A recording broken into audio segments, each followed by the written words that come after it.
welcome to how to draw the basic anatomy for the human head. Now today we're going to be going over the basic muscle structure and the overall layout of the features of the human head.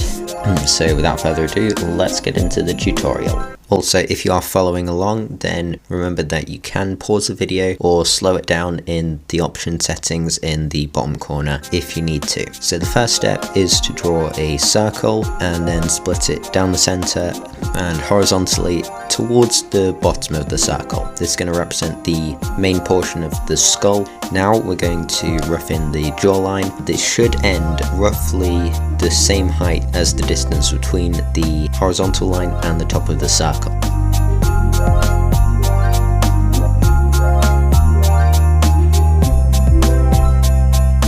Now we're going to figure out where our eyes go, so you want to split the face into 5 sections. 3 of them in the middle should be exactly the same length, and the other 2 should be on either side and should be half the length of the 3. So once you've done that, we want to draw a line exactly in the middle of the central line or the eye line and the bottom of the chin. This is going to be for the nose line. So now we're going to start roughing in the nose. Now you can pretty much just copy what I've done here, but it's basically like a distorted M shape with some more curves on either side, and a circle in the middle representing the edge of the bridge of the nose.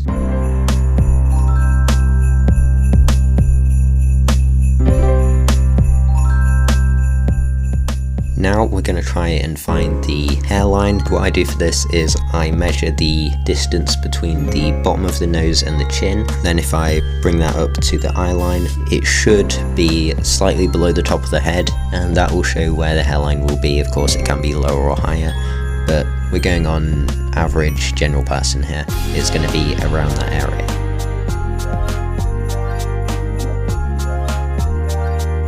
Now we're going to start roughing in the shape of the eyes. These should be roughly almond shaped, but if you are going for different styles, they can be more square or more round, and they should fit within those 2 lines that we made earlier. They should pretty much be in line with the edges of the nose. Now we're going to start roughing in the mouth. The mouth should be roughly between 1/3 and halfway down between the bottom of the nose and the chin. The upper lip should curve up slightly and have a little dip in the middle. Now the bottom lip should be significantly larger than the top lip, but I tend not to add it in like as defined as the top lip, because as I show you right now, the top lip actually curves directly downwards, whereas the bottom lip actually curves around. So I usually find that there's more shadow on the top lip than the bottom lip, so I usually had that in darker. Now we're going to start focusing on the eyes. As you can see here, pretty much just 2 circles for the irises. Now these should be slightly further to the top than the bottom of the eye.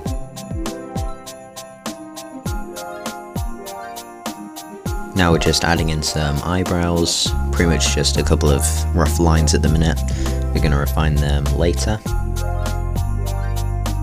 And now we're going to move on to the ears. Now ears can be fairly complicated, but once you've got them, it's pretty simple. They've got kind of a lip on top, and then another kind of shape that arches outwards, and the lip kind of curls around inside of that. And then there's another little arch, like a significantly smaller arch that sticks out just before that as well. Now we're heading towards the more anatomical aspect of it. So as you can see here, we've got some lines that come down from the nose and kind of curve around the mouth to the chin, and I've got those lines that come down from the cheekbones down around the chin as well. Now moving on, we're adding a little bit of detail in the eyes. If you feel your eyebrow, you can see towards the end it kind of curves down a little bit. This area will be lighted a lot more than towards the center near the nose, where it curves in significantly more. Now for the forehead, you can do this in several ways, as you can see here.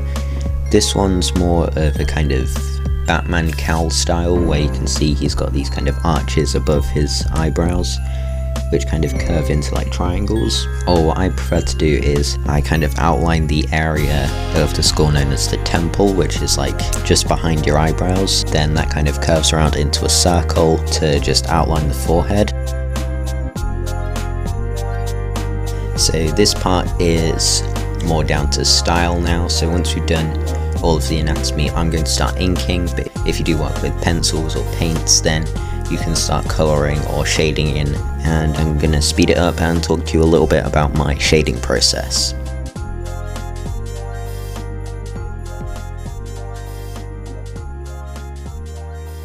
You can see in the top right that I've added a light source. Now this can help you if you're just starting out.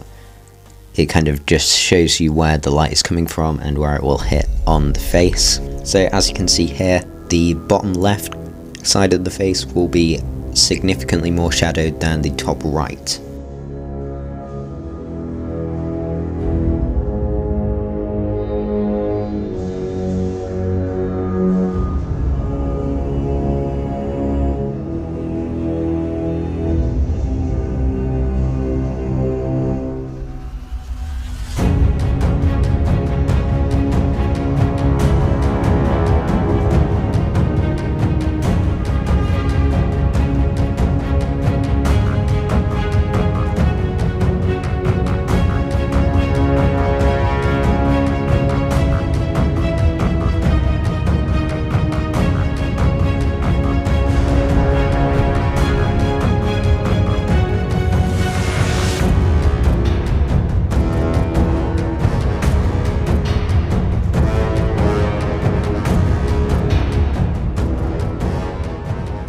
Now as you can see here, I'm adding a lot of these little lines before I cut off the main line. This is pretty much my equivalent of blending lines back into the skin, because using inks you can't really make a less opaque line than with pencil.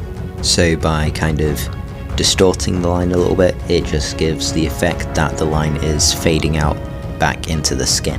Okay, so now moving on to shadowing. My main tip here is probably just treat every single feature of the face as if they're individual objects.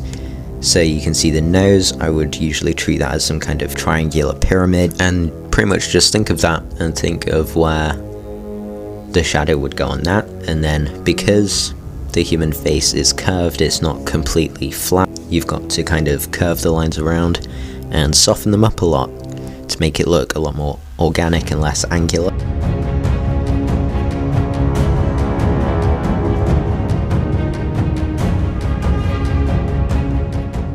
And finally, we're going to be adding some line shading and cross hatching. This pretty much just creates a gradient between the shadows and the whites.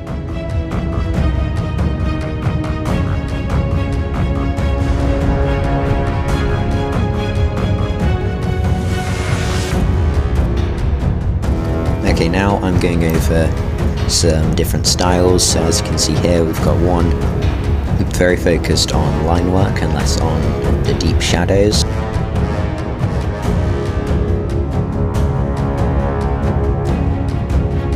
Now we've got one more towards kind of negative space, so there's a lot of kind of shadow and less lines in there.